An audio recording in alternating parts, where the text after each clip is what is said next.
one of the things that you mentioned about, like, I photographed in war zones, and uh, perhaps my most famous picture is from September 12th, 2001, inside Brooks Brothers. And when Julia and I got married, she said, "But there's no more war zones for you."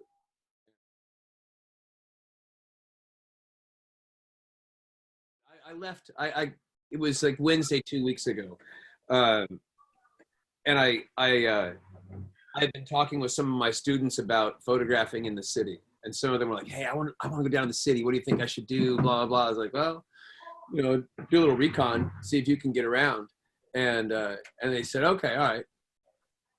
And I came to the dinner table with that thought, like, because I wanted to go down and photograph in the city. I mean, I've lived in a lot of places, but I lived in New York City longer than I lived anywhere, 20 years. And living in Poughkeepsie is not, I'm still within sort of the orbit or the gravity of New York City. So I still feel very much like a New Yorker.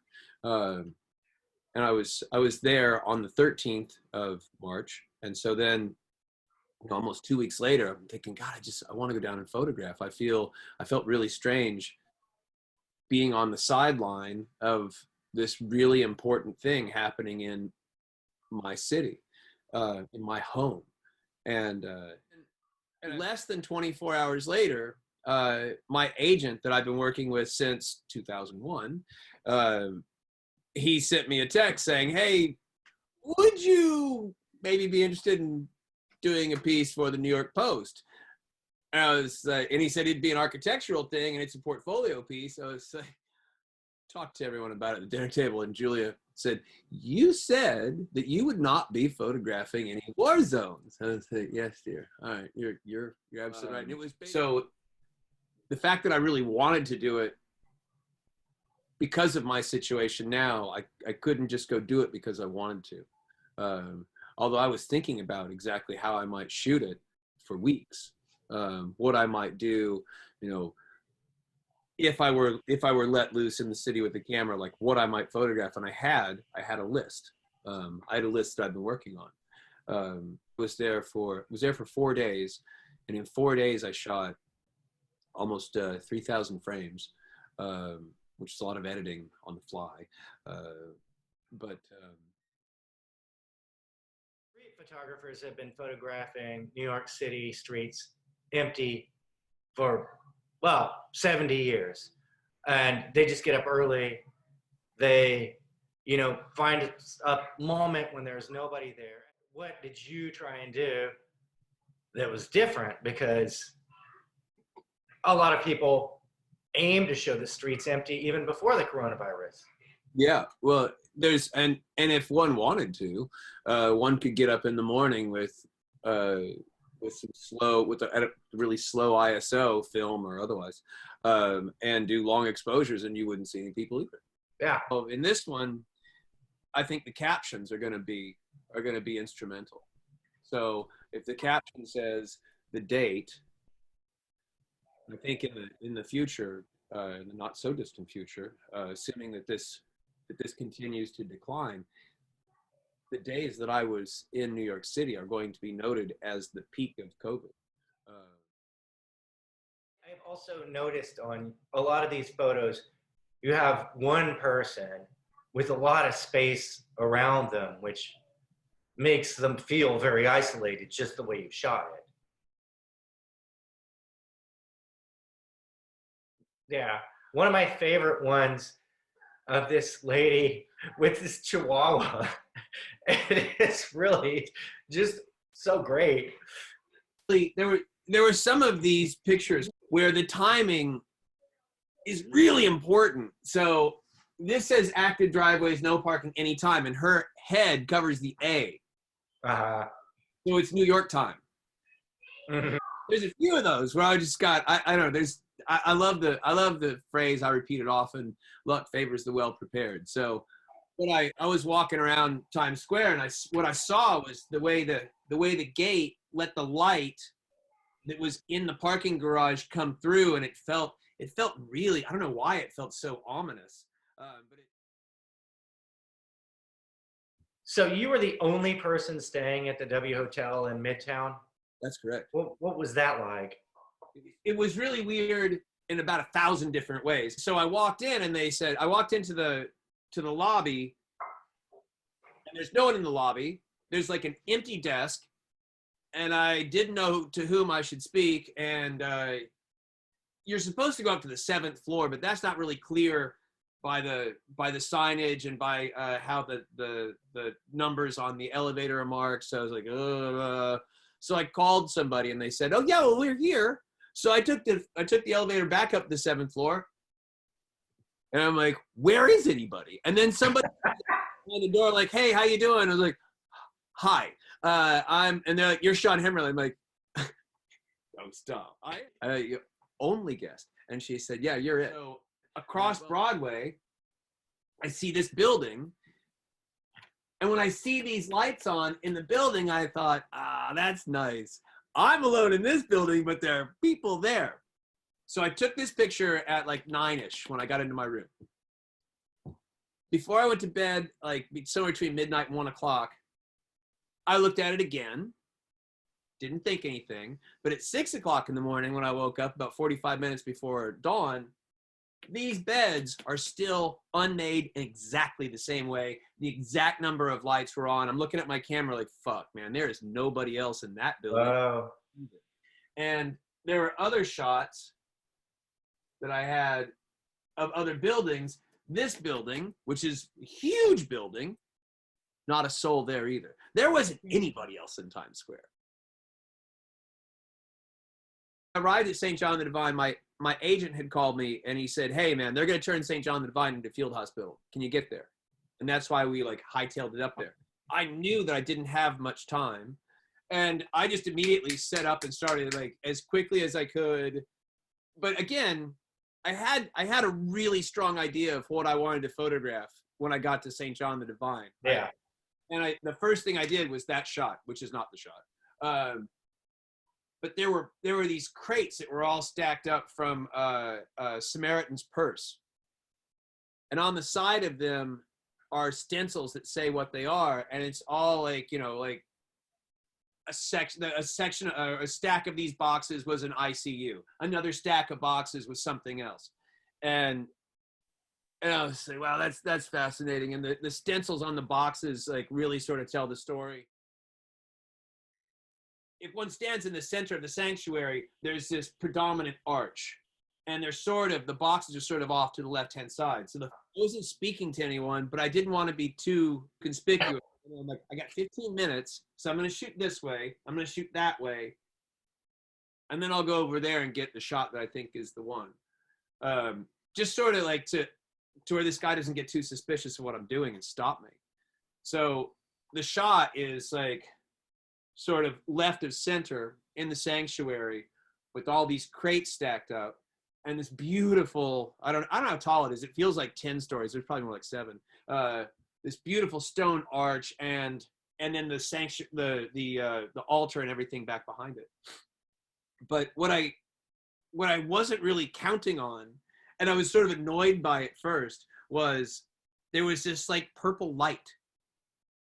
So coming out from the left-hand side of the frame, it's in a doorway and it's like this purple light. I'm like, why this purple light? Yeah.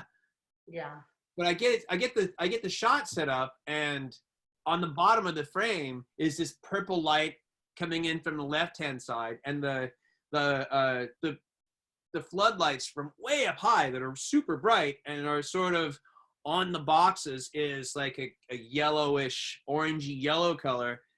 As I'm setting it up, I was like, these are Easter colors. And this is going to be published on Easter. Yeah. So the St. John the Divine never got set up as a field hospital. That field hospital was virtually full when I was there. Yeah. So there were a ton of people. They were being overwhelmed by this. And St. John the Divine was going to be, this was built as spillover for Mount Sinai. So St. John the Divine was going to be spillover from spillover, and I don't know, politics squashed that. When I'm at the field hospital, there's this guy, that guy, So shift change doesn't happen at 7 o'clock on this day. It happens at like 6:20 or something. All these people in scrubs coming in.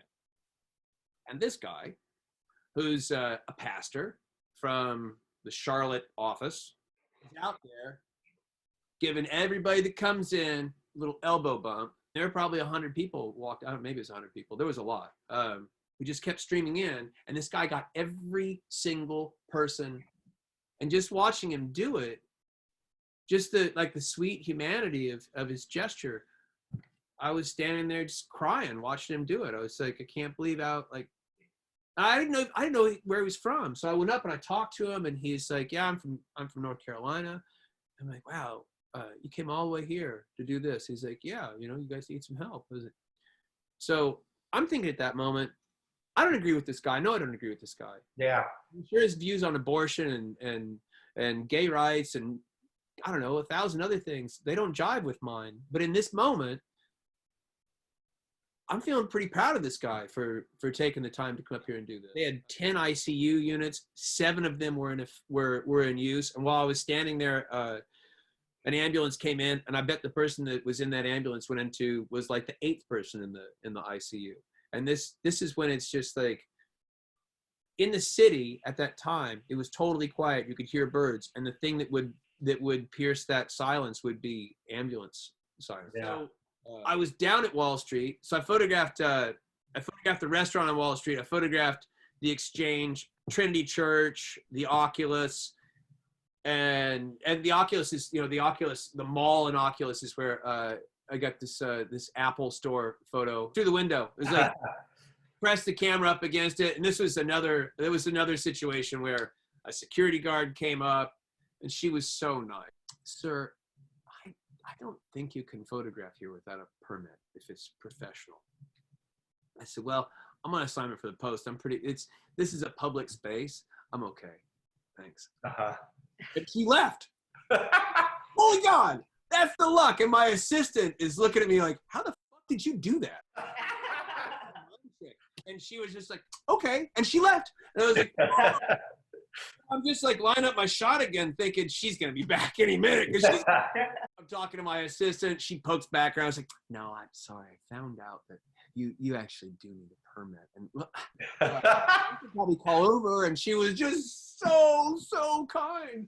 And I then just left. I was like, okay, because I had what I wanted. I mean, I had what I wanted way before she showed up. And so we went to the Winter Garden. So I have an assistant. And I was like, dude, when we go into the Winter Garden, I want you to walk slightly behind me. I carried one camera. I got one camera, kind of like, I want you to go this way when we get off the escalator, and I'm going to stand right here at the top and get my shot. But I want you to walk that way with all this gear. And he's like, okay. I went to the top of the stairs. I'm like, that. And I've been to the Winter Garden many times. I've made this shot before. So you knew what shot you wanted. I knew precisely what shot I wanted. I knew what shot I wanted. We arrived there at the time of day where the light would be right. Like there was a lot of premeditated action on that. So I stood at the top of the stairs, and they had there's like 2 layers of stairs. There's like this mezzanine circular part to it that's really shiny tiles, really reflective tiles.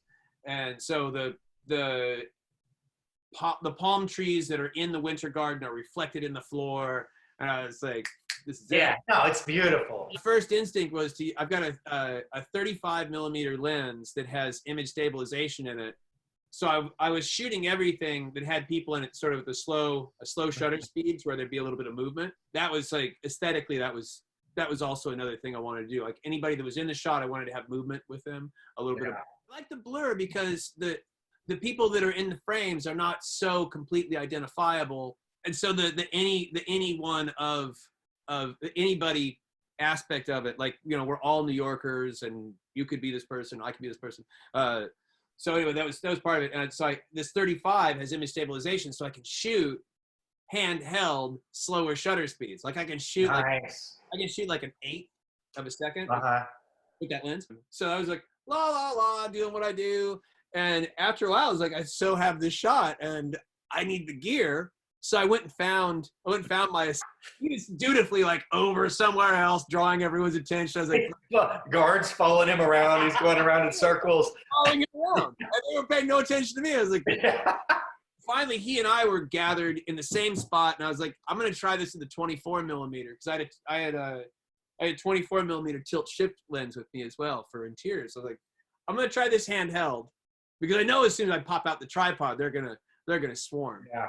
So I'm like, let's try it just handheld. I'm like, shooting, and this huge man like comes walking in. He's like got this blazer on. He looks like he's wearing, I don't know, some titanium suit beneath it. And he comes walking up. And he says, so gentlemen, you know there's no professional photography here. I was like, I'm done. Okay, I understand that. Sure. He says, basically means don't use your tripod. From that point forward, I was like, wow, the guards here are in on it. Yeah. Like, they sort of recognize, I think that they sort of recognize that I'm here with some professional purpose, and they don't give a shit. Yeah. Go ahead, just don't use a tripod. I'm like, no problem at all. And that was the winter. I mean, that was the Winter Garden. That was it in a nutshell. It went over really well. So, I mean, everybody loves Katz's. There's always a line. What was that like? It was a really complicated place to shoot because like all the normal things were gone and like, I don't know, I just couldn't, my first. Oh, really? So there were no tables and stuff? There was no table service at all. There was only takeout and delivery. Was there a line? There was a line. I mean, I was there for 2 hours. At times there was a line, and at times it was totally empty. My first thought was to photograph it empty. But that did not seem sincere. And it didn't seem like, I didn't want to do that to Katz's. Like, oh look, Katz's is closed. I was like, I want to photograph Katz's with people. Yeah. And they're just so generous. And I was thinking as I was watching them make pastrami sandwiches and other things, I was thinking that like this is a real serious service that they're doing. Yeah. Because when I walked in there, I was like, I'm getting some pastrami from Katz. Yeah, I was gonna ask. And I was like, but I had to shoot. I didn't want to like touch anything and then touch my camera. It was like Yeah. I was just getting started, so like, But you know, the first place I ever ate when I moved to New York City was Katz's, because I was like looking at a place right around the corner from here, and a friend of mine who would come up, she was like, "Hey, let's go to Katz's." Like, what's Katz's? And she's like, what's Katz's? Yeah. And so I was like, you know, for me, it's really symbolic. This is the first place I stop at on this silly assignment. That's a really crazy setup. I mean, it almost seems like it's some like Gregory Crewdson staged thing or something. So that's from the Post newsroom, and I'm watching this guy, that security guard, and he would just like, he sort of pace around, but then I had photographed him, and then I was in another part of the building. They have like the whole block, and so I was looking down 6th Avenue, and I see this equestrian cop. I was like, oh man, oh, this is great. And there's nobody. Yeah. I was like, man, I hope I can get a shot of this. I'm trying to get a shot. And I'm like running around the windows in anticipation of where this cop's going to be and hoping that they're just going to continue. And like magic, when the horse walks into my shot, the security guard is just standing there, his hands behind his back, as if he's like, I don't know, paying deference to some military person or something like that. It was great. Yeah, it was so. That's amazing. And it was, I don't know, luck favors the well prepared.